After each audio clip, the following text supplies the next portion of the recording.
All right. Good afternoon. So, having finished 0 to 0 and all said, being pretty pleased with that, we are ready to start our story playthrough. This is going to be a real long term project because there is a lot of story that is developed over the 10 years of Guild Wars 2. So, what I wanted to do before diving in to the story as a whole is to go ahead and kind of do an introduction and cover what it is that we're going to be doing. So I want to capture the actual instance story related to the primary player character. So as we tear through the story, what we're going to be doing is watching every cutscene and discussing everything that's going on. And then, in as much as I know the lore and the world building and kind of the world in which Guild Wars 2 takes place, then I'll be discussing a lot of those things. For this playthrough, I'm going to be avoiding spoilers and really focusing on kind of the experience of the story. There will be times when I'm going to be critical. Over the 10 years, there have been times when I think the Guild Wars 2 story wasn't very good. They tend to have kind of a more comic booky or a little bit less mature approach to their storytelling. Sometimes I don't feel like they take it seriously enough. However, they do also create an extraordinary world, and that's kind of why I wanted to start in here when we discussed it. This is the home instance, however, this is the open world version of the home instance. In other words, I used the bunny to jump in here, so we're still very much in Divinity's Reach as a whole. We're not in the instanced home region. The world of Tyria is really quite extraordinary and well crafted, and I think it's an extraordinary place to tell a story. The fact that sometimes I think they miss the mark on some little things, I think is pretty forgivable, all things said. Even in season 3, and even in Path of Fire, which I don't necessarily love, and we'll get to all that in time. But we do want to avoid spoilers, and we do want to avoid uh, just plain dumping on the story. Instead, we'll examine what's good and what's not. I'm also not going to cover some of the things that happen alongside the story, but are part of the personal instance story. So I'm not going to do the story versions of the dungeons, and I'm not going to do the world events that accompany the story itself. So, for example, I'm not going to do Dragonstand alongside of the fight against Mordramoth.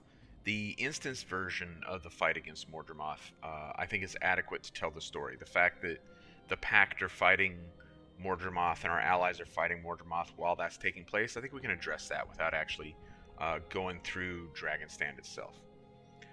For the YouTube side of things, I'm going to try to cut these down and keep them relatively short. So even if in one day, like let's say today, I play all the way through the level 30 story, I'll break that up for YouTube purposes because I don't want to go bananas and make these lunatic long videos.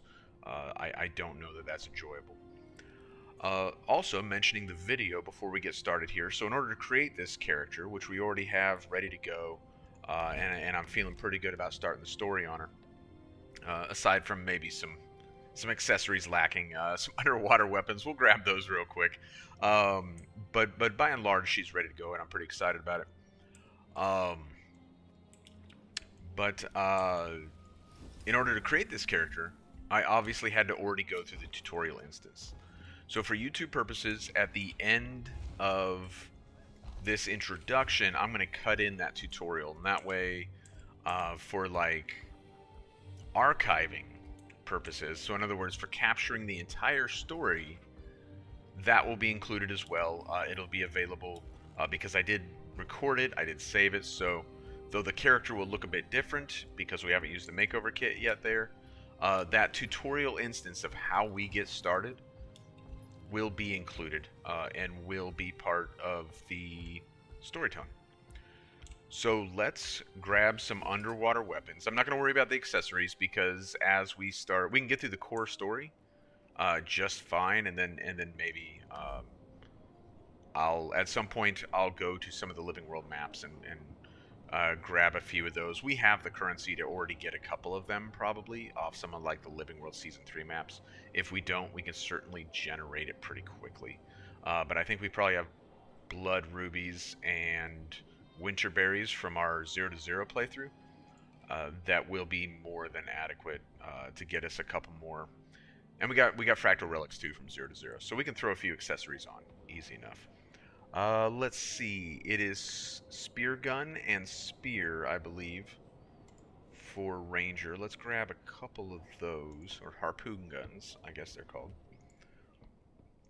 And then we'll be ready to get started on the story, which I have been very excited about. There may be times when I don't sound like I'm excited about the story or that I'm critical, but really I do enjoy playing through the story quite a bit.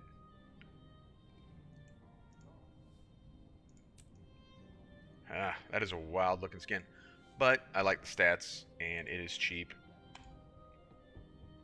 So there we go. Let's get a spear as well. I don't like those stats. I like Impaler. We'll do that one.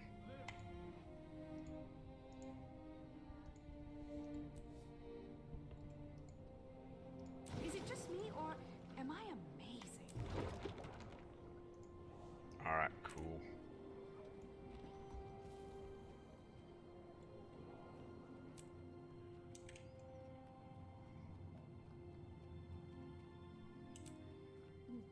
You have visitors. A couple more things worth noting. I didn't want to do the story playthrough, like doing the 10 level story at level 10, the 20 level story at level 20. That's not the point here. The point is not to show progression. I wanted to show the story itself. So thus, a level 80 character will be using elite specs on Ranger here, and we'll be using our mounts. I have no qualms with that. I want to show the story itself. I don't want to show progression. It's also not a tutorial. If I don't do an absolutely fantastic job of Codicus, for example, because that one sometimes I struggle with, that's not the point. The point is, what is the story surrounding Codicus? So, one last thing there to clear up. Otherwise, we are ready to go. So this will be followed by the tutorial, and then we will dive into the 10 level story.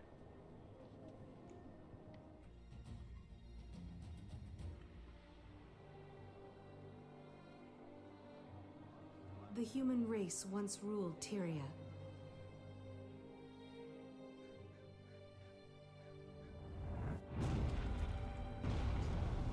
Now, we struggle to hold our ground. We've been defeated, driven back, and broken. But we will not surrender. So many nations have fallen. Only Kryta still stands. Our faith is strong, despite the silence of the six gods. With courage, we'll make our stand in Divinity's reach.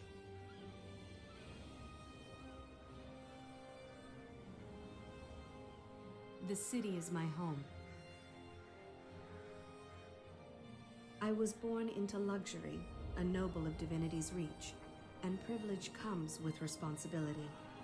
I protect the commoners under my care. They believe in me. I'm grateful for their trust, and I will not let them down. Today, I plan to venture beyond the gates of the city and see the world for myself.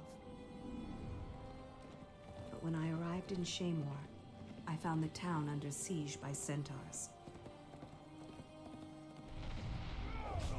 Innocent villagers are in danger. Someone has to help. I will show the people that we can triumph, that there is still hope. This is my story.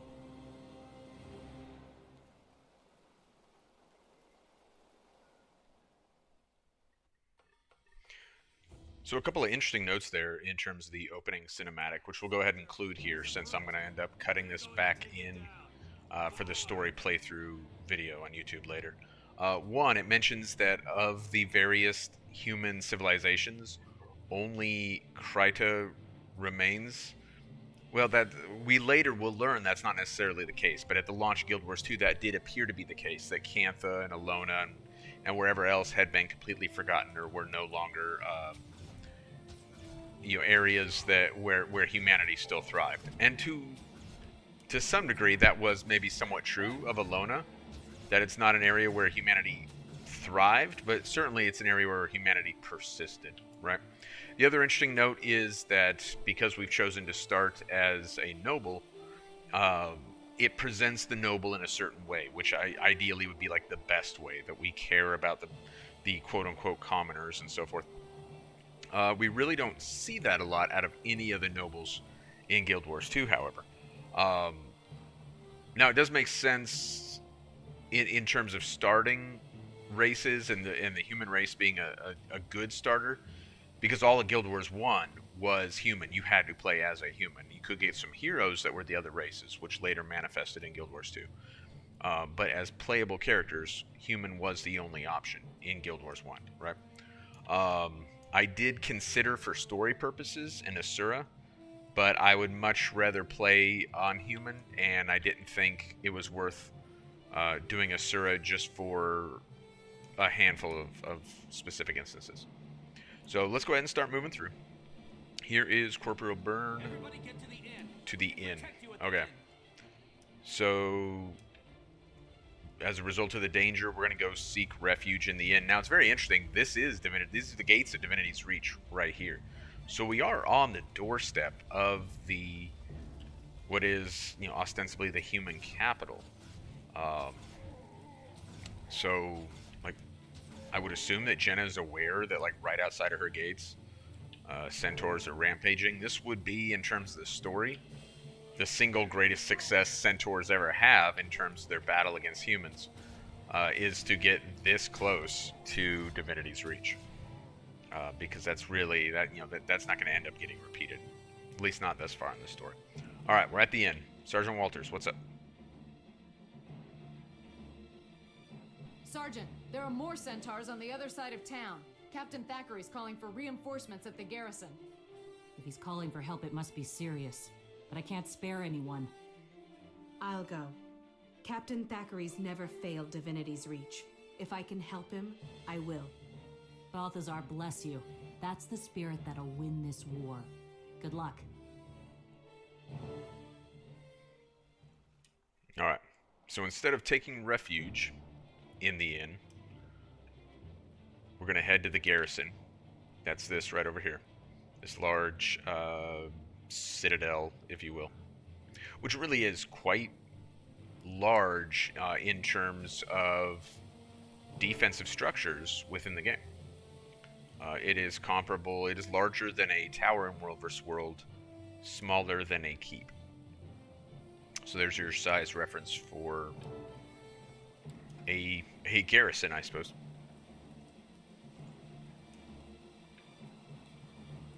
The centaurs are in the garrison. Rally to Captain Thackeray. I'm getting there as quick as I can, bro.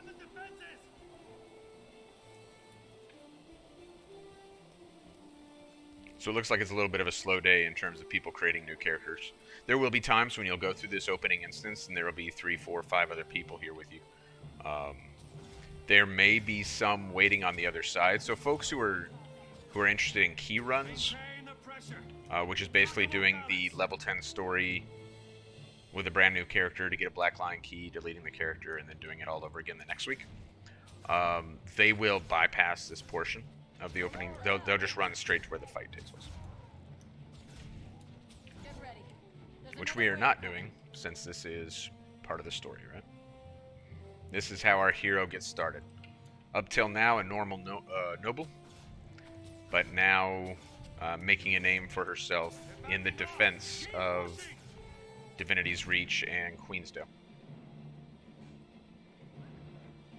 And this will, in theory, also be the first time that we meet Logan, who will become kind of an important ally as we move forward in the story. Pitiful humans. You think you can defeat me?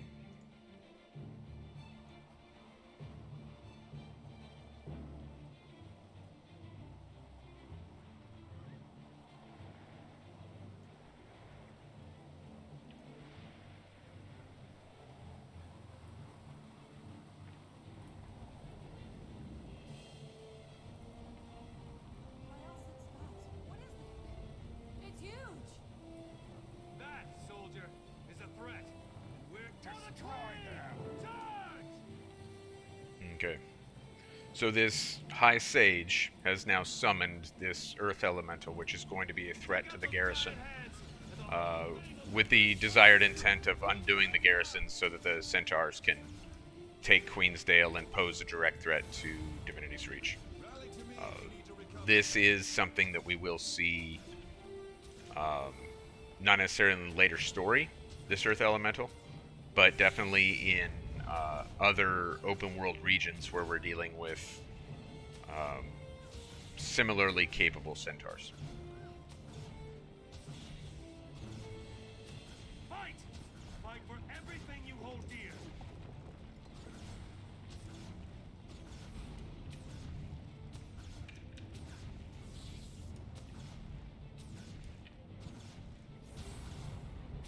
Alright, so we fought back the Earth Elemental. It's not dead yet. Brace yourselves. I think it's gonna explode.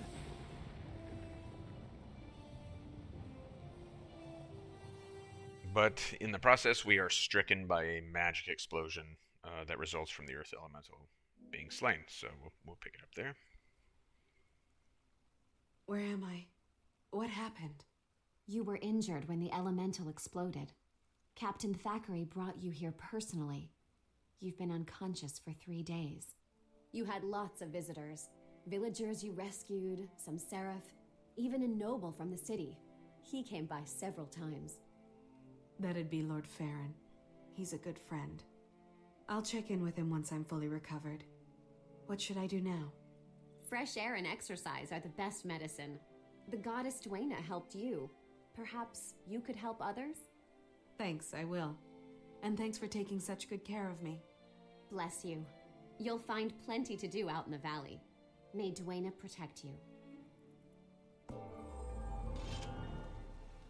Alright, and thus our story really begins as a defender of Tyria and a hero. It starts out simply by defending this little village right here, the village of Shaymore. Move along. Move along. Alright, here we go. So this coming hot on the heels of us becoming the hero of Shaymore in defending Shaymore from the Centaur attack. Now I've chosen that we are a noble, and the reason that I chose that is because I wanted Lord Farron, as much as I don't like him, to be a prominent character in our story.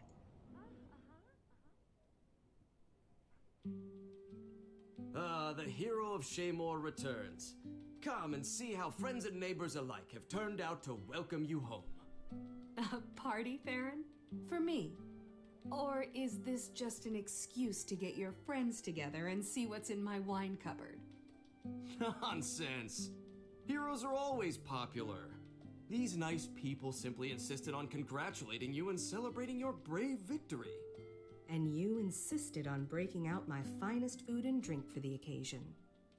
You deserve no less. Still, I can't take all the credit. Your household staff was most helpful, even eager to facilitate the process. I wish my servants loved me half as much. But then, I am lovable in other ways. And the less said about that, the better. Now, wipe off that smirk and let's go enjoy my best roast duck and brandy. So with us playing a female human character, and of course this version of the story is only available to us because we're human, right? Each race has its own version of the story up through level 30. Because we're human female, Lord Farron really comes off as kind of scuzzy. I don't know that that's intended. I think it's intended to be a little ambiguous on whether or not he's being aggressive towards us or just cavalier about his masculinity and kind of pushing that piece. Because if we were male, as far as I know, the dialogue wouldn't change, so then it'd be more like locker room talk. Whereas, you know, with a female character, maybe it ends up feeling a little oppressive. So here's the story, or the party, to celebrate us as the hero of Shaymore, which apparently is taking place at our expense. Farron is going to be a recurring character throughout the story, at different times. As a result, some of these other names will appear, even if they're not prominent characters. So we may see Yolanda again. There's another one, Jasmina here, we may see again. Particularly if Farron's around, because this is the socialite and politically elite crowd. Alright, so we're all done with the festivities. Super great party. Totally over it. Let's move on. Gods help us.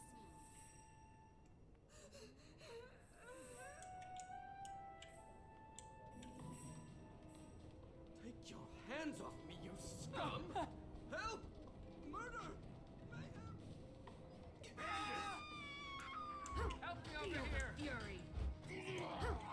So these bandits have disrupted this party, apparently in an effort to conduct some sort of kidnapping or mayhem that would appear to be profit-oriented. And that we'll discover that that's an issue in Kryta. I heard Farron shouting. Where is he? I saw those ruffians dragging him down the street. They're going to kill him. Calm down. See to the other guests and make sure no one else has been harmed. I'll go after Lord Farron.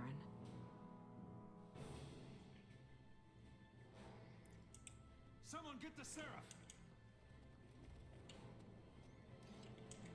Feel the fury. All these bandits. And as a low-level human player, bandits are a prominent foe within the starter area, right? For each race, there is an equivalency. So whether it's Sons of Svanir, whether it's Inquest, whether it's Nightmare Court, or what am I forgetting? The Ghosts in Ascalon. There is that kind of early enemy that kind of defines our experience as we become the hero that we ultimately are meant to be, Simi. Time to do some real damage.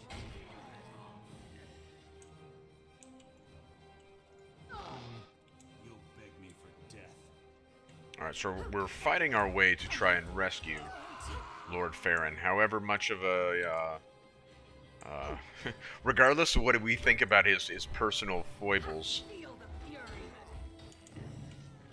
he is apparently a friend of ours, and thus we want to rescue.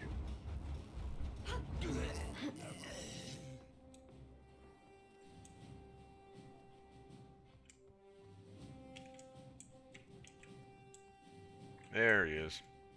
Apparently there's a guardian around, because that's the effect of a guardian spell. Thank you. I'm feeling much better now.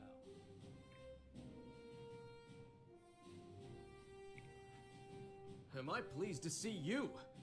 Though if you wanted me to leave the party, a simple "begone, freeloader" would have sufficed. I'll make a note of that. Any idea who these hooligans were, or what they wanted? Not really. I did hear them discussing a farmhouse in Shaymore. They were going to lock me up there with the rest of their hostages. Then I have more work to do. I can't save you and leave the others to rot. Bad form, you know. Count me in. I may not be a centaur-killing berserker like you, but I can take care of myself. I'll meet you there. Alright, so there are others in need of rescuing. Let's see about going to find them and help them.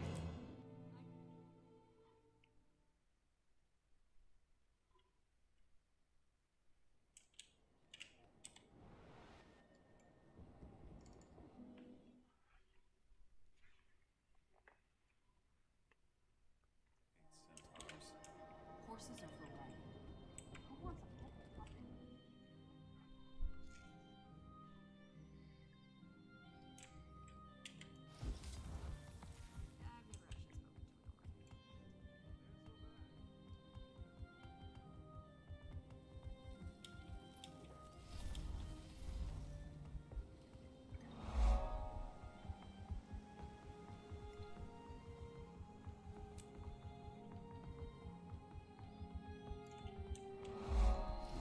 Alright, so here we are in the township of Shaymore, I suppose. Well, that is odd. That is odd. Presumably, because these so-called farmers are, in fact, some sort of nefarious individuals. So all these bandits, these ones being related to an event which is taking place up here, as they destroy the water purification or water storage plant up there. And this was what was intended. The original vision of Guild Wars 2, we can kind of hold off on the story for just a moment while we talk about this, was for this to be like really kind of a significant type thing, where whether or not we succeed at this event has like very real consequences. And so they wrote a lot of that into the game. If this event fails, these stop spraying water and stop spinning. They go dry. So there was real genuine effort. I think it's notable, and I think it's like pretty cool on the part of. In fact, we got one that's like dead here now, maybe because the one pipe is already destroyed. It's impressive on the part of ArenaNet what they were trying to achieve and the effort that they put forward to for that, and the areas where it does succeed. Their vision of the game was, in my opinion, pretty ambitious, but also really, really cool. And I can't help but wonder if maybe the day will come when technology and the capability of the studio will catch up to where, you know, whether it's, you know, another, oh, look at all these guys. You know, if it's another project or if it's, you know, an extension of this one, where they can achieve that. All right, let's dive in.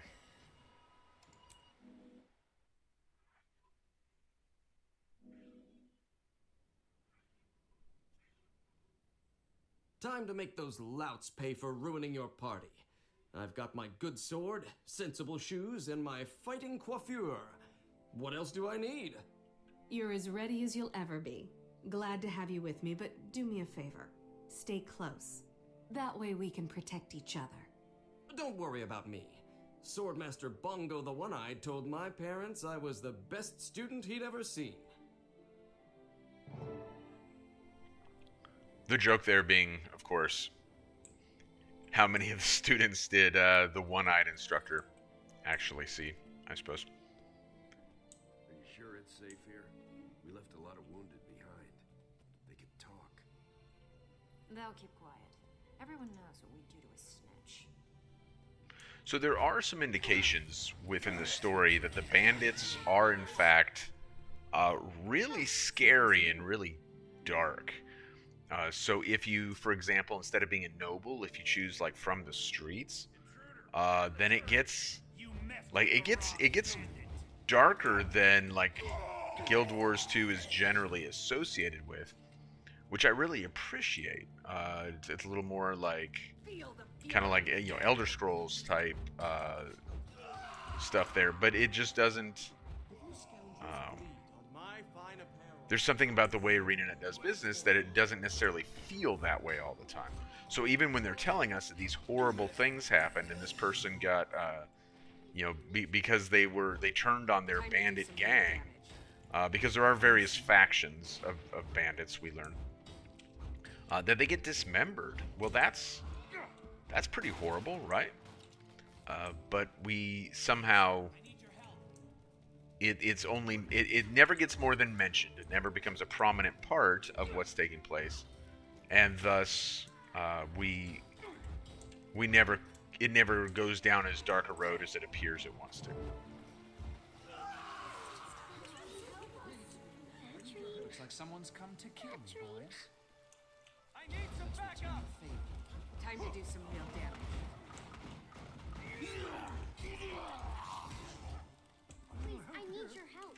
So here's some of the villagers who were kidnapped. Thank you. Let's get them out of here. Presumably this is not where they want to be in life. Thank you so much, both of you. I'll never forget this. You're still in danger. Gather the others and head down that tunnel. You can escape through the abandoned farmhouse. And if you know any fair maidens, be sure to tell them who rescued you. The dashing Lord Farron and his friend. Just get yourself and the others to a safe place. That's all the thanks we need. Speak for yourself, old chum. Before I go, take these documents. I lifted them from the bandits when they were manhandling me. They mentioned some kind of leader in Divinity's Reach.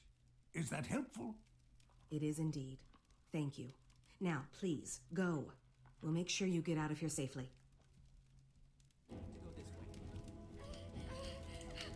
Alright, so let's get them out of here safely, right? Job's not done. Where are they, though? Oh, here they are, halfway down the stairs. Time to do some real damage.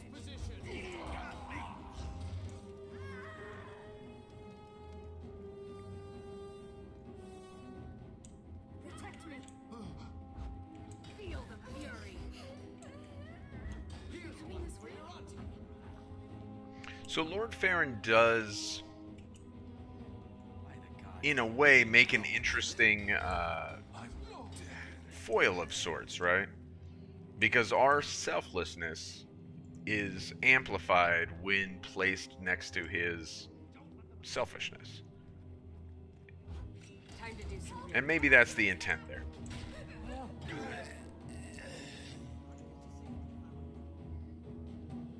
It is also, of course, meant to kind of be a, I don't want to say commentary, that's too strong a word, but a representation of what the nobles are here in Kryta.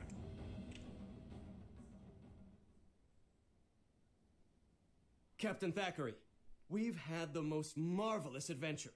My friend and I defeated these delinquents with panache and aplomb. You're just in time to celebrate our victory. I'm amazed. And again, I should have known the hero of Shaymore wouldn't let your kidnapping go unanswered. No one hurts my friends without answering to me. And look, we found this letter in the bandit cave. Someone in Divinity's Reach is pulling their strings. No common thug would use such expensive parchment. There's a paper maker at the trading post named Sinfurserai. Terribly prickly man, but I bet he could identify the design. Captain Thackeray, let me talk to the papermaker. I'll get the information you need without anyone realizing the Seraph are aware of the traitor in the city. A solid plan. I'm grateful for the help, but be careful.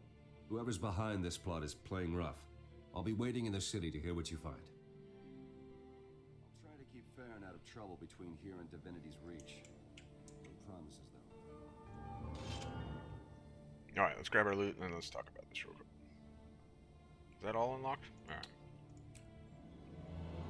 So, Captain Thackeray here, right?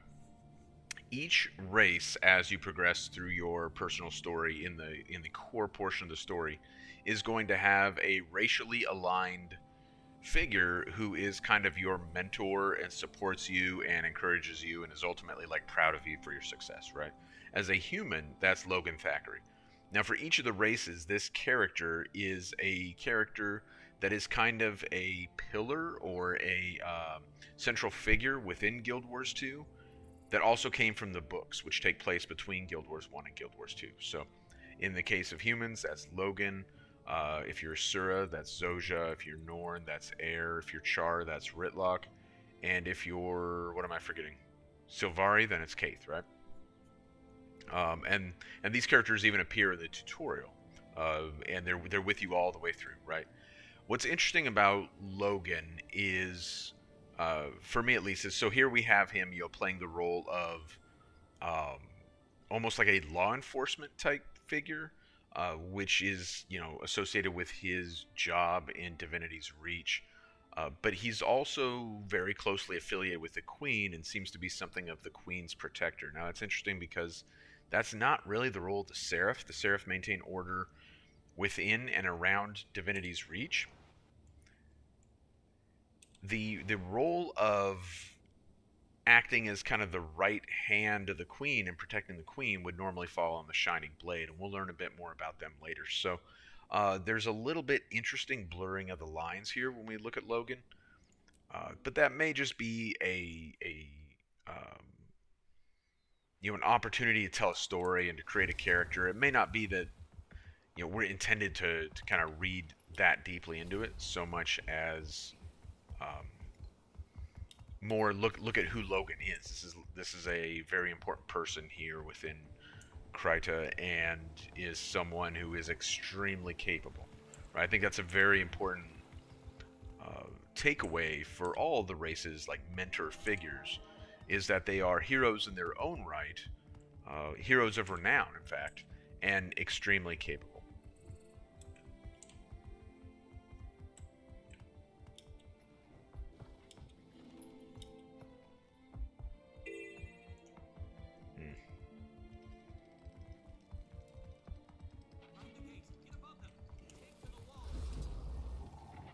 So the gate there is closed because of an event. And there it is, all those centaurs engaged in shenanigans. And it looks like it just ended. Yep. Awesome. Well, let's go find this Sin Furicide guy, who should be right over here at this outpost of sorts. Let's see what he knows about these bandit shenanigans, and are the bandits in fact being manipulated? Are they a mechanism of somebody who's actually within Divinity's reach?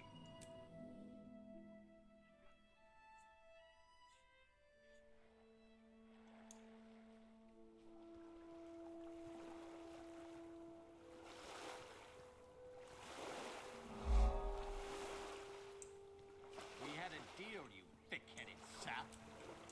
You said centaurs. You didn't mention catapults. Double the pay or we're leaving. Double? How am I supposed to make a profit when you charge so much? Forget it. I don't see that you have much of a choice, little man. Money-grubbing Norn. You'd spend it all on ale anyway. Oh man, just lost all his mercenaries. To get these supplies back to the city. It's alright, dude. We will help you get the supplies back to the city.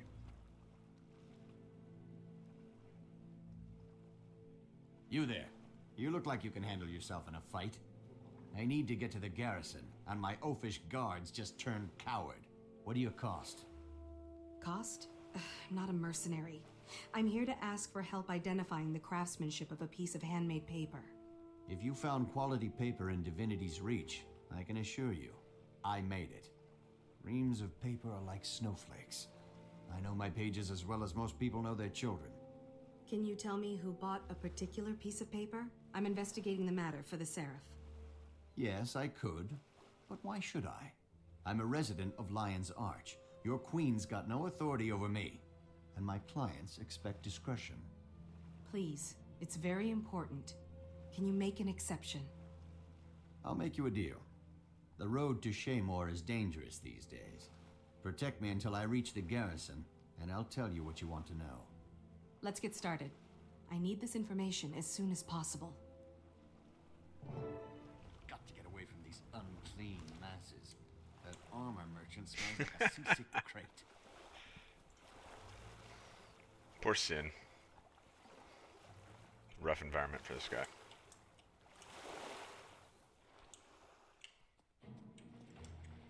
And no sooner does he get out of the outpost than immediately creatures are attacking him. What bad luck.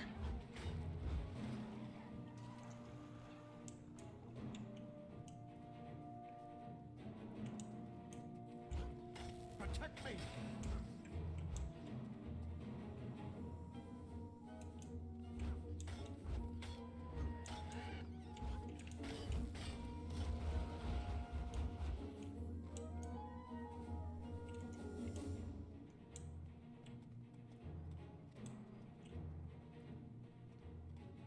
Protect me!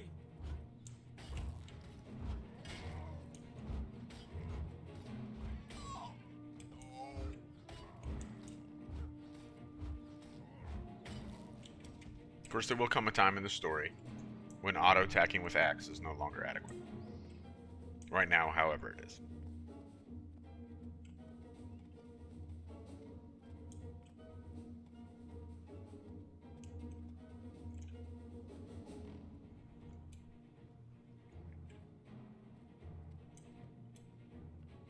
Protect me!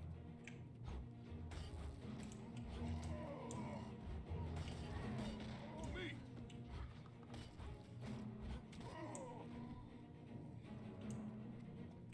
So slowly but surely, working Sin to safety so that we can find out who made this paper, because apparently he is the best paper maker in all of Divinity's Reach.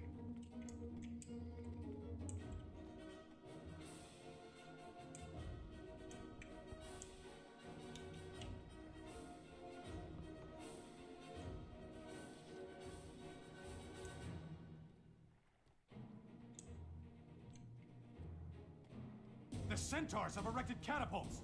Secure the gates! You can't make me stay out here. The centaurs will eat me. Our orders are to seal the gates until those catapults have been destroyed. Why are you wasting time? Destroy those catapults. He's very demanding. Very concerned about this. The Seraph won't open the gates while those catapults are pounding away.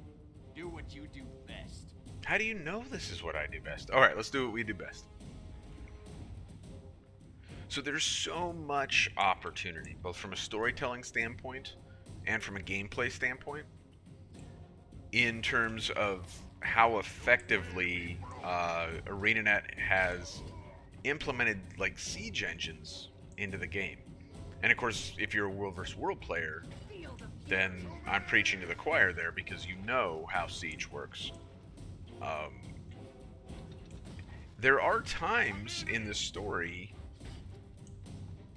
when they effectively include siege engines, or at least give you the opportunity to use them. And there's a variety of different kinds. It might be an arrow card, it might be a catapult, it might be, you know, a cannon. They appear from time to time in other game modes outside of World vs. World, and give players who don't normally play World vs. World an opportunity to kind of play around with that a little bit, which, under perfect circumstances, would then encourage them to further consider World vs. World, right? However, what they've never done, well, not never, they've never fully done, and probably for good reason, is incorporate World vs. World itself into the story, at least thus far. They did come close once, and we'll get to that later.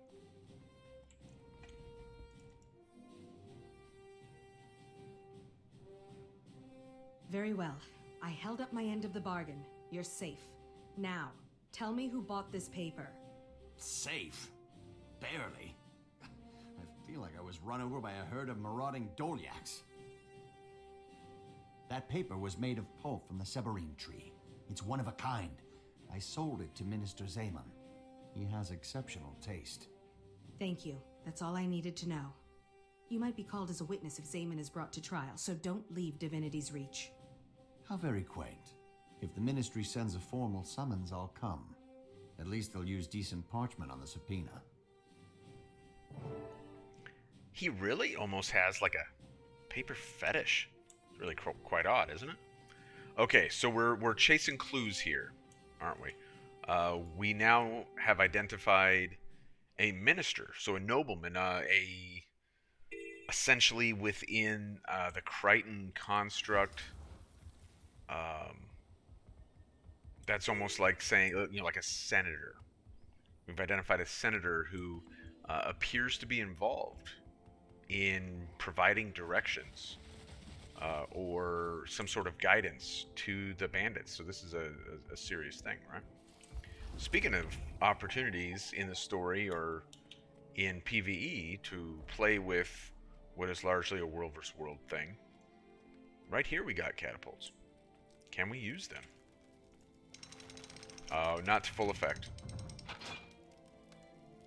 I wonder if that actually impacts anywhere. I couldn't see if it did or not.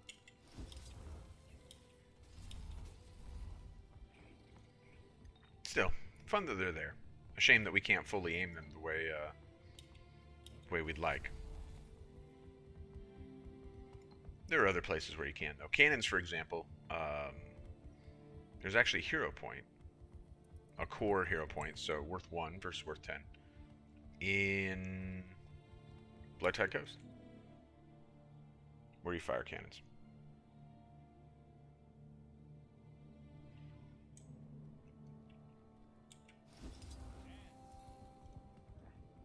Oop. Well, we're fine. We'll go this way.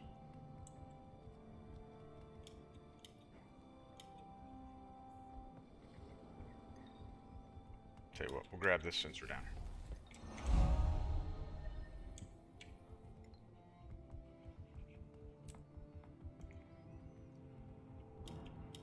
Alright, so let's talk to Logan and see what he has to say about a nobleman, a prominent figure in Crichton society, being implicated as someone who's, you know, so this would be like a major New York politician being tied to the mob, right? And in that sense, now it doesn't sound so wild, but just the same, serious business. So let's talk to Logan about it. I've been hoping to see you again. Do you have any news? What did the papermaker say? Furserai admitted he made the paper for Minister Zaman. He also agreed to testify to that effect. I knew Zaman was shady, but organized crime? Setting up citizens to be robbed and brutalized? That's out-and-out treason. Nevertheless, he's a government official. I can't call him to trial without more evidence. Oh, where are my manners? Allow me to introduce Countess Anise, Master Exemplar of the Shining Blade. Minister Wee's hosting a party tonight. It'll be a good opportunity to eavesdrop on ministers, their allies, and their enemies. Or we could search Zaman's house. The law allows it if someone's in danger, or if we suspect treason. All right. We have one shot, so it's either the party or Zaman's house. I can't give you orders, so let me know how you want to proceed. So this is something that the core story does fairly well, that by and large we don't get a lot of opportunities to do after we leave the core story, and that's to make decisions and choose our route. I think probably, you know, like I said, when they made the core game, they had very ambitious desires, or, you know, a dream of what the game might be, and a lot of those things weren't achieved, and maybe they were just too ambitious, and those things weren't possible at that point in time, you know, back in 2012 was it, I believe it was? Yeah, 2012. So at that point in time, and particularly with the engine that runs this game, maybe those things just weren't achievable. I think they always wanted a lot more of this kind of stuff to be available to us. But the core game at least gives that to us, and it is fun. So Zaman's house is by far the fast way to go. But I think Wee's party has a little bit more flavor to it. For making my life interesting.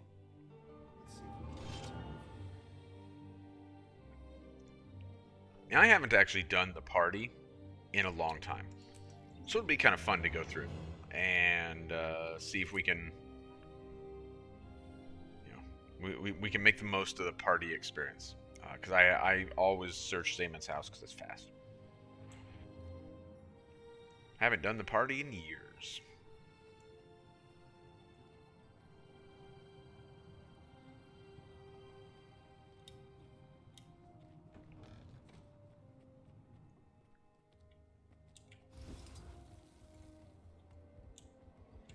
So if our home instance over here kind of represents middle class and lower class, then Rurikton here really represents like upper class. However, our home is over here, even though we in this playthrough are a noble, because obviously, you know, this is where your home instance is. In theory, though, as a noble, you know, possibly we could live over here, or maybe maybe we have family over here. Or certainly we have friends in this area. This is kind of more the upper class portion of Divinity's Reach. And here, this grand home is where our party's going to take place.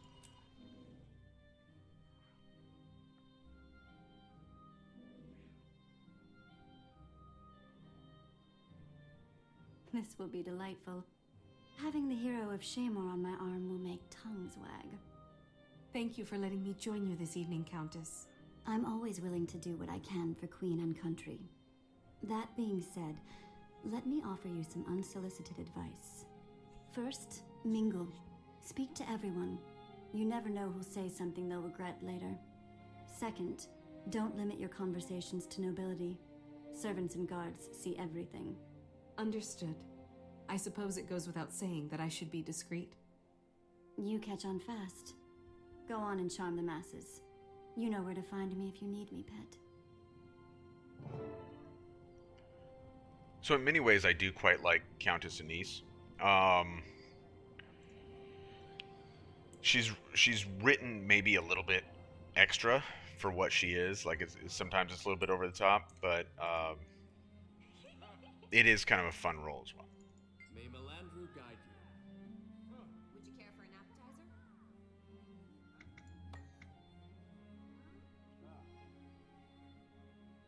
All right. So we've asked about drinks. He's directed us to where the drinks are. That's cool. Any interesting gossip? Ooh. So the cook knows something about Lady Madeline. That's quite something. Where's Minister Weed? He's in the main hall, meeting with people. All right. So right now we know a thing about, or there is a thing to know about Lady Madeline. Whether or not it's worth knowing, we don't know.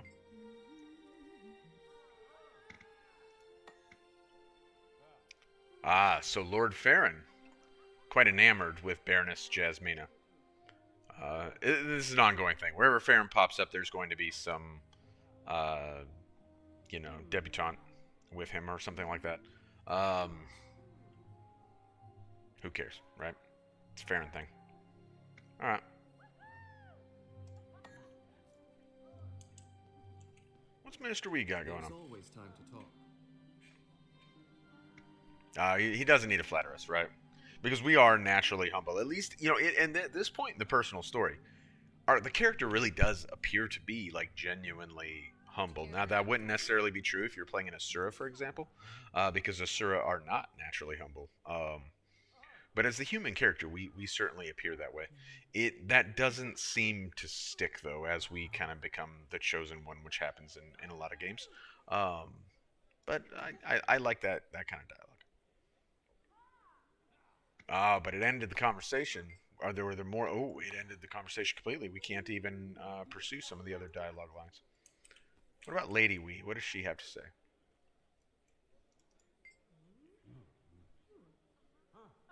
What's next? A position in the ministry? I don't know that we want that, right?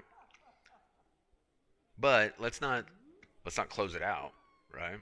I mean, maybe it pays well. So a little bit tongue-in-cheek here, and that's because there is some history with Captain Thackeray and the Queen and how people view that.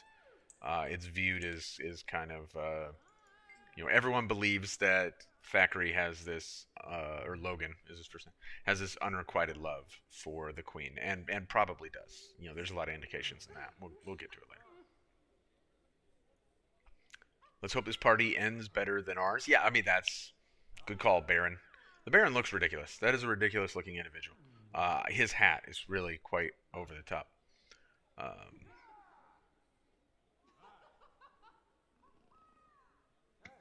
Yes, we agree. But are there perhaps too many guards here? Yeah, it's a security thing. All right, cool. Can we actually take food? We can't take food. All right, let's see. Who else is hanging out? We got another servant here. Wait, is someone calling for me? That lady. Shh. She'll hear you. It is. They finally let her out. What? All right, so is this a thing that we want to know more about? Let's ask Nicholas. I'm not sure about this. Man, he is really talking rough about Lord Farron when Lord Farron's literally standing right there. Although Mr. Winters here does look like he could give a sound thrashing to Lord Farron. I want to see him fight, right? Like, that would be way more gratifying than this party is so far. It would just be like a good knockdown, drag-out fight between a couple of drunks. Okay, so this is very clearly not discreet, right? Imagine if any of his captors were ladies. He'd have charmed his way out. Okay, so we're not going to expose. I don't want to do that quite yet. And as I recall, that's not necessarily optimal. Should we talk to Baroness Jasmina and express our condolences for having to come to the party with Lord Farron? We don't seem to have the opportunity to. Oh, we've mistaken her for someone else. Well, who should we be talking to? Oh, so the handmaiden is quite Starstruck, I guess. We're all friends here, though. Would you care for an appetizer? No Lady Madeline here. So it does seem that we're being pushed towards Lady Madeline. She's got to be around somewhere, right? Does the cook know where she's at? Hey, where's Lady Madeline? Oh, that's right. The cook knows about Lady Madeline, though, right? He's tracking on the rumors. Arguing with her brother. Ooh, okay. So this is a thing, apparently. And, of course, we know it's a thing because there was the mission marker next to certain dialogue, right? You shouldn't drink so fast. You're going to get sick. Mind your own business. Ooh. That is not something we can follow up on. That's just people living their best Come now, life. Lady Madeline. Everyone knows you're an expert in the intricate workings of your brother's mind. Not of late, I fear. Between his duties as minister and my own duties tending to mother, I fear we've grown distant lately. My condolences, good lady. I meant no offense. How is your noble mother? Somewhat improved, but she remains in poor health. I beg your pardon, my lord. May we speak of happier matters? So what are we talking to Lady Madeline about here? She's Minister Zamon's sister. That was unclear until now. Oh yes, Lady Madeline Zaman. Alright.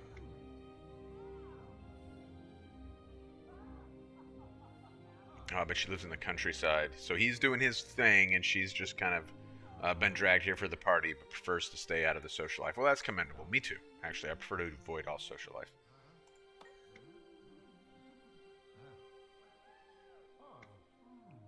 Should we ask why they had a fight? So it's like, this is kind of ridiculous. Let's be fair. Like, we literally just overheard her telling someone else off and politely directing the conversation away from talking about her brother. But we're going to be this direct and be like, hey, why'd you have a fight?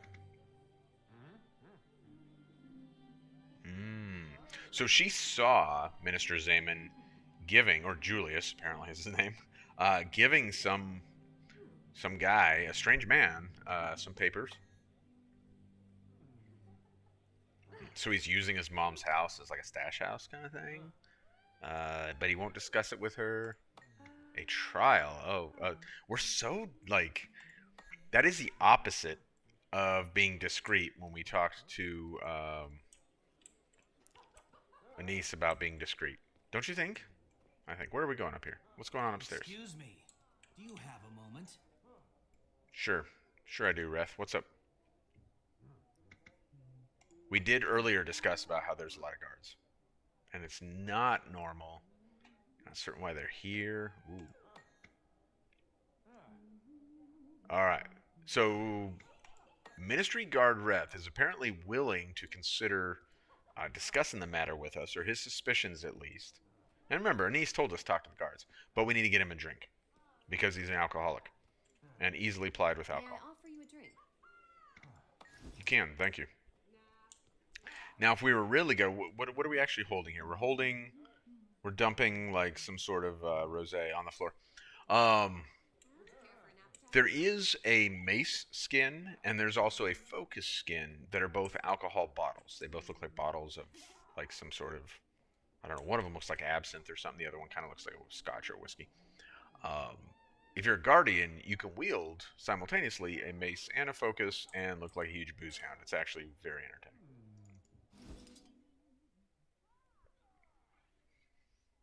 Here's your drink. To anyone watching, I'm just a kind-hearted noble, and you're just a grateful guard. Now speak your mind. Burglaries and kidnappings are increasing, yet here we sit, idle. Lately, the guard is never where it's needed most. That drink was meant to loosen your tongue, but you still sound like you know more than you're letting on. I heard what you did in Shaymore, and I know you've got Thackeray's ear. What I'm telling you could get a man killed, so use it well. Our orders arrived just before the raids. It's as if someone is sending us away so bandits can swoop in unchallenged. You think there's a deeper connection? Someone in the Ministry Guard working with the bandits directly? Higher than that. The orders come from Minister Zaman himself. Look, I'm taking a big risk here, but those bandits are scum. Please do something with this information. I will. Now, enjoy your drink. I've got someone I must speak with. All right, so this information we're getting, the question would be, why does it sound like insider information if it's coming from the Ministry Guard? Well, it's worth noting that the Seraph and the Ministry Guard are two different organizations. So whereas Logan falls within the Seraph, and they have a mandate to protect the people of Divinity's Reach and Divinity's Reach in general, the Ministry Guard is loyal to the Ministry and serves the Ministry. So thus, he is in a completely different position. Now, when I talk about like some of like the like the politics or how the government is constructed or whatever within Kryta, it is worth noting that it may be that ArenaNet did not wish us to read quite that far into it, but they did a pretty good job of constructing this world. It holds up pretty well to that conversation and to that scrutiny. Alright, so who do we still need to talk to? We see that we have collected 2 out of 3 on evidence. Let's come back out here, see if anything's changed. For any of these folks. Anything changed, Jasmina? No? No? Well, I like your dress. It looks absolutely fantastic. And just hanging out with the handmaiden. That's cool. Anything new for Nick here? Nope. What about you, Lord Farron? Ah, look at this. So Lord Farron, whom we've intentionally been ignoring, because he's Lord Farron, may be the key to our third clue. Yes. Try to be less awesome because he's his shine is dulling a little bit. Never stand in the way of his conquest. Alright, needs a favor.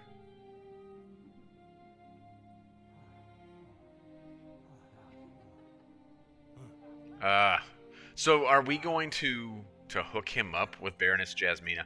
I would prefer, surely she can do better. Like the handmaiden here, for example. But now we're gonna, I mean, honestly, the Rocket Cell would probably be an improvement over Lord Farron. But just the same. Alright, Baroness Jasmina. Oh, she's also kind of fangirling out a little bit. A friend spoke highly. Alright, that's pretty acceptable segue.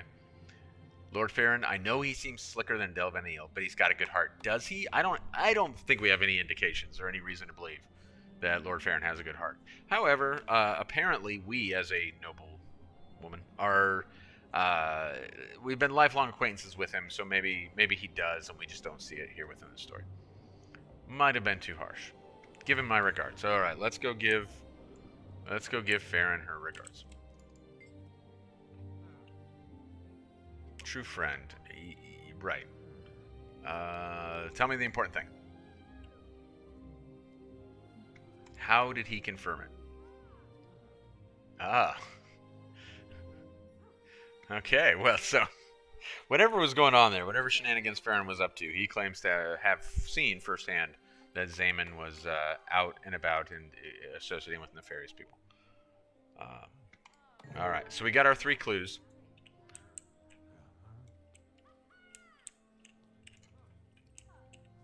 Oh, and here's Zaman himself, along with Logan. Like, is that a coincidence that they happen to roll in at the same time? And Zaman apparently has a friend here, a quite large Norn with a hammer. Actually, so I like a lot of the Crichton skins, which is why we're using them on this character. And that's a pretty good hammer skin as well. But it's not Norn, interestingly enough. That's a Crichton skin, not a Norn skin. Greetings. You've been a busy little bee, haven't you? I presume you've gotten the information we need? More than I had hoped. I've identified witnesses who will testify that Zaman had dealings with bandits. How lucky. I'd love to throw Zaman in a cell, but politics have my hands tied. At least with this evidence, we'll be able to call him to trial. Aha. Speak of the fiend, and he appears. Logan, it seems Minister Zaman has arrived. You're free to do your duty. If it isn't Logan Thackeray. I'm sorry, Captain Thackeray. To what do I owe the honor? As Captain of the Seraph in the service of Her Royal Majesty Queen Jenna, I call you to trial. What? This is an outrage. I demand to know the charge. Treason against the Crown and citizens of Kryta. May Cormyr judge your words justly, and may Dwayna have mercy on you. Very dramatic. Wow. Holy smokes. Okay, so there will be a trial. And we will learn whether or not Zaman is guilty. So we get a bit more of Anise here. She does come off as pretty condescending, right? But I really don't... Again, I don't mind so much. It suits her character. I like it, all things considered. And then we get a bit more Logan. And, you know, I'm reminded, it's worth noting, since we have kind of been delving into the whole Crichton political system and Divinity's Reach and how that works and so on and so forth. It is worth noting that if I were to make comparisons between like the Crichton culture here and like, you know, the United States or some other Western country, Crichton is not a democracy. It is a monarchy, but kind of like a parliamentary monarchy, but not quite where nearly as much control has transferred to the parliamentary system as, like, say, the UK, for example. So kind of a constitutional monarchy of sorts. So Queen Jenna holds a significant amount of power, but the ministers also hold a significant amount of power. And there's a lot of push-pull between them in terms of how that power is applied. So the ministers are very serious and should be taken seriously, but so should Queen Jenna and her mechanisms, to include the Shining Blade, which Anise heads up.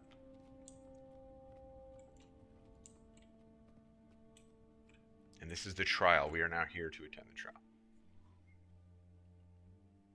I haven't had this much fun since I discovered the agriculture minister was stealing truffles.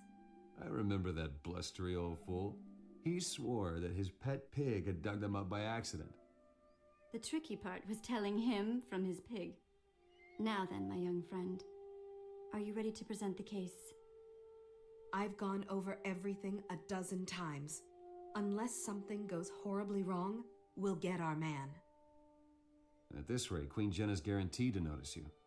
If nothing else, I'll make sure your name reaches her ears. Minister Codicus is waiting. Signal him when you're ready. Good luck. And may Lissa bless you with unparalleled eloquence. Wow. Apparently, Anise has been gifted with unparalleled eloquence. So, Codicus would be like one of the senior-most ministers, and someone to be taken seriously. So we got some of our witnesses over here. Lord Benjamin, Nick Winters, Lady Madeline, Sin Versailles. And then we have Minister Zaman, who's on trial. There's Codicus back there, and he will be a figure that plays into the story as we move forward. Then we got Farron and some other folks. I don't recall him ever being part of the story, but there he is. And here's the scribe. Let's see what the scribe has to say. Are we ready to present the case? Yeah, let's do it. Absolutely. Hear ye, the trial of Minister Julius Zaman is hereby called to order. Legate Minister Codicus presiding. Who stands for the prosecution? I do. Your Honor, we have evidence proving Minister Zaman conspired against the citizens of Divinity's Reach. He abused his authority to commit thievery, murder, and treason. We will present incriminating documents and sworn testimony from respected members of the community, including the accused's own sister. The prosecution seems to have prepared quite a compelling case. Minister Zaman, can you refute these dire accusations? Refute? Why bother? My Lord Codicus, in accordance with the most ancient tenets of Crichton law, I invoke my right to trial by combat. This court accepts your invocation. By law and custom, you may choose a second to fight with you in the circle. Thank you, Legate Minister. I choose my retainer, Eitel the Unlovable, as my second. The prosecution must also nominate a principal and a second, or forfeit the case. I will be the principal legate minister. I'd like to request a short recess to select my second. Granted. When the prosecution is ready to continue, this court will reconvene and the trial by combat will begin. So that's actually kind of an interesting thing, because by and large, when they present Crichton culture, they present it as really like pretty modern by most standards. But that's not what we get here, right? This would be considered like a really, really like archaic, ancient thing, I think. And maybe that's what it's intended to be here as well. Maybe it's not intended to be something that anyone was expecting to happen. This is something that is, shocking that Zaman would reach way into the law books and pull out this thing that people probably didn't even realize was still available, and put it to use. So we have some options here. We got Lord Farron. We got, is that Ministry Guard Reth? Is he available? I did not know that was a thing. Oh, apparently he is. So I knew that, like, Anise is available to us. How do you do? Logan is available to us. And I believe Farron's available to us. What are you doing here? I didn't know you were. Yeah, look at that. Thackeray had me identify Queen Selma's stolen chalice this morning. I'm curious about its relevance So in this trial. that could be another potential witness if we had gone to search the house, because in the house we would have found stolen things that bandits stole, but then they were in Zamon's house. Okay, so we've identified some options who can be our second while we engage in this duel to determine whether or not Zaman is in fact guilty, because now it's trial by combat. I do not recall ever choosing Minister Guard Reth, but he came through for us before, so let's do it. Let's go. We're ready to begin, Legate Minister. I've chosen my second. An interesting choice. For the record, let it be known that this duel will continue until both members of one side surrender or are defeated. If Lord Zaman proves victorious, he is innocent. The case is thrown out and these charges against him may not be brought again. If you win, then Zaman is found guilty of this crime. I understand. When you're in position, the trial by combat shall proceed. Good luck to you all. May justice prevail. All right. Here we go. So regardless of whether or not Zaman is guilty, he will now be identified as guilty or not by virtue of this fight. So, oh man, we gotta help our boy. What's his name? Reth. We gotta help Reth out here because he was dealing with that giant Norn. All right, we worked it out. Victory is declared. According to the dictates of Crichton law, Minister Zaman is found guilty. Minister Codicus does not look happy. He doesn't like anything to infringe on the rights of ministers. Trial by combat took the judgment out of his hands. Did it? How do you think Zaman knew about the ancient law in the first place? He's no historian. You think Codicus advised Zaman about the clause? If Zaman won the battle, he'd be declared innocent. No more investigation. Now he's guilty, but he's also dead. No loose ends. Never underestimate Minister Codicus. At least we know the identity of Zaman's backer. Go and celebrate a well-earned victory. Anise and I will be in touch with you. All right, so had we chosen Anise, she is a very powerful mesmer and would have, demonstrated such through her fight. If we had chosen Logan, he is a very powerful guardian and would have demonstrated such as well. I'm not sure what Lord Farron's skills are actually meant to align with, but in general, he's kind of ridiculous. I wouldn't find it very gratifying to choose him under any circumstances. We had Minister Guard Reth help us out. Here's how it all worked out. We just saw it. Anise said some interesting stuff, though, didn't she? Very heavily suggesting that there's a lot more to Minister Codicus than he presented. Citizen. Well, we can't go up there and hang out with him, but hey, I'm of nobility. I'm basically a minister. Man, what a jerk. So Minister Codicus up here. There's some suspicions about him, or some concerns about him, as expressed by Countess Anise, who if anyone would know, it'd be her, because the Shining Blade not only functions as kind of a secret service for the Queen, but also an intelligence gathering mechanism. So, you know, whereas a modern country has a lot of different machinations of the state for a lot of different purposes, here, because, you know, it is a video game, it's really simplified to military and law enforcement here, intelligence and clandestine activity and covert activity and stuff like that here, as well as the, you know, the protection of the, you know, head of state and so forth. So, and then, you know, these guys are almost like oligarchical in nature, you know, like Wagner Group up here, and every bit as worthy of individuals as well. So, you know, real losers for the most part. Although Home Slice over here turned out to be pretty legit. He helped us out. So we got some mail following that whole experience. Let's take a look and see what it says. Oh, it's an anonymous letter. Congratulations on your accolades as the hero of Shaymore. I'm a researcher for the Queen's Archives, and I have recently uncovered some information regarding your parents. Thought you might want to see it. I would prefer to discuss the details in person, so if you will meet me at the Palace Gardens at Divinity's Reach, I will share them with you. To prove I am what I say, I've enclosed half of an amulet, which I believe will match a broken one you've owned since you were born, something my research led me to uncover. I look forward to meeting you face to face. Sincerely, a friend. So what does this mean for us, and who is this? We will start to run that down. We're going to try and get to the bottom of that, but we're not going to do it right now during this playthrough. That's where we're going to pick up for the next one, because what that's going to mean for us is going to start leading us into the level 20 portion of the story.